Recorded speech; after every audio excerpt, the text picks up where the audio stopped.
الحمدللہ رب العالمین والعاقبۃ للمتقین الصلاۃ والسلام علی سید الانبیاء والمرسلین اما بعد فاعوذ باللہ من الشیطان الرجیم بسم اللہ الرحمن الرحیم رب اشرح لی صدری ویسر لی امری واحلل عقدۃ من لسانی یفقہوا قولی رب زدنی علما اللہم فقہنا فی الدین آمین یا رب العالمین۔ نہایت ہی قابل احترام میری پیاری بہنوں، السلام علیکم ورحمۃ اللہ وبرکاتہ۔ آج کی حدیث مبارکہ ہے تکبر کسے کہتے ہیں اور اس کا عذاب اور وبال کیا ہے۔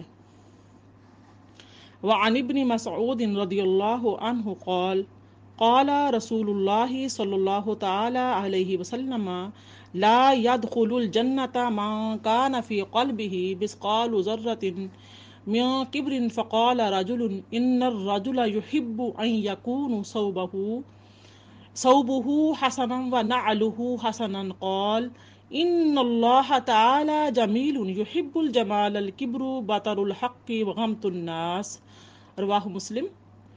حضرت عبداللہ بن مسعود رضی اللہ تعالی عنہ سے روایت ہے کہ حضور اقدس صلی اللہ تعالی علیہ وسلم نے ارشاد فرمایا کہ وہ شخص جنت میں داخل نہ ہوگا جس کے دل میں ایک ذرہ برابر بھی تکبر ہو۔ یہ سن کر ایک شخص نے عرض کیا کہ کوئی شخص یہ پسند کرتا ہے کہ اس کا کپڑا اچھا ہو اور اس کا جوتا اچھا ہو، تو کیا یہ تکبر ہے؟ نبی کریم صلی اللہ علیہ وآلہ وسلم نے جواب دیا، یعنی کہ جواب ارشاد فرمایا کہ بلا شبہ اللہ رب العزت جمیل ہے، جمال کو پسند فرماتا ہے، یعنی اچھا کپڑا اور اچھا جوتا پہننا تکبر نہیں ہے، بلکہ تکبر یہ ہے کہ حق کو ٹھکرائے اور لوگوں کو حقیر سمجھے۔ پیاری بہنیں، آپ کے سامنے میں نے حدیث مبارکہ پیش کی۔ انسان کے اندر جہاں بہت سی خوبیاں ہوتی ہیں وہاں بہت سی برائیاں اور خرابیاں بھی ہوتی ہیں۔ ان میں سے ایک بہت بڑی خرابی تکبر بھی ہے۔ نبی کریم صلی اللہ علیہ وآلہ وسلم نے تکبر کا مطلب بتاتے ہوئے ارشاد فرمایا کہ حق بات کو قبول نہ کرنا اور لوگوں کو حقیر جاننا تکبر ہے۔ اگر کوئی اچھا کپڑا یا اچھا جوتا پہن لے اور دوسرے آدمیوں کو حقیر نہ جانے اور حق بات کو قبول کرنے سے گریز نہ کرے تو یہ تکبر نہیں ہے، لیکن اگر کوئی شخص اچھے کپڑے اور اچھا جوتا پہن کر اپنے کو بڑا سمجھنے لگے اور دوسروں کو حقیر جاننے لگے اور جب کوئی حق بات اس سے کہی جائے تو اسے قبول کرنے کو اپنی حد تک سمجھے تو یہ تکبر ہے۔ آپ نے دیکھا ہوگا کہ بہت سے لوگ غریب بھی ہوتے ہیں، ان کے پاس اچھا کپڑا تو کیا بقدر ضرورت معمولی کپڑا بھی نہیں ہوتا، لیکن پھر بھی حق کو قبول نہیں کرتے اور لوگوں کو خواہ مخواہ حقیر جانتے ہیں۔ یہ تکبر کی علامات میں سے ہے۔ کسی میں علم کی وجہ سے اور کسی میں مال کی وجہ سے اور کسی میں جاہ و مرتبہ اور عہدہ کی وجہ سے تکبر ہوتا ہے، اور بعض لوگوں کے پاس تو کچھ بھی نہیں ہوتا، جاہل ہوتے ہیں، فقیر ہوتے ہیں، پھر بھی اپنے آپ میں پھولے نہیں سماتے۔ یہ لوگ خواہ مخواہ دوسروں کو حقیر جانتے ہیں اور حق بات کو ٹھکراتے رہتے ہیں۔ اس بارے میں مال اور جاہ مرتبے والوں سے بھی آگے ہوتے ہیں۔ تکبر یوں ہی بدترین چیز ہے، پھر جب تکبر کا کوئی سبب موجود نہ ہو، نہ مال ہے نہ علم ہے، تو اس کی برائی اور زیادہ ہو جاتی ہے۔ کچھ بھی نہیں پاس، پھر بھی تکبر ہے کہ اس سے پھولے نہیں سماتے۔ تو بندے کا کیا حق بنتا ہے؟ بندہ تو بندہ ہے، اسے بڑا بننے کا تو حق نہیں ہے۔ اس کو تو ہر وقت اپنی بندگی پر نظر رکھنی چاہیے۔ اللہ نے جو اس کو نعمتیں عطا فرمائی ہیں، علم ہو یا مال ہو یا جاہ و جلال ہو، بینک بیلنس ہو، جائیداد ہو، اولاد ہو، قبیلہ ہو، حسب نسل ہو، کچھ بھی ہو، اس کو سب کچھ اس کو اللہ نے عطا کیا ہے، اور ہر چیز فانی ہے، وہ مٹ جانے والی ہے۔ تو بندے کو کیا چاہیے کہ وہ اللہ رب العزت کا شکر ادا کرے، اس کو ہر وقت اللہ پاک کا شکرانہ ادا کرنا چاہیے، اور یہ سمجھے کہ میں اس قابل نہیں تھا، اللہ جل شانہ کا فضل اور انعام ہے کہ اس نے مجھے یہ نعمت عطا فرمائی ہے۔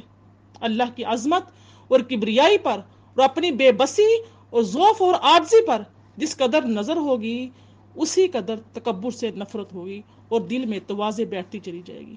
اگر انسان اپنی حقیقت کو دیکھے کہ وہ کچھ نہ تھا، اس کی جو بنیاد ہے وہ ایک ناپاک قطرہ ہے جس سے اس کی تخلیق ہوئی ہے، جس سے وہ پیدا کیا گیا ہے۔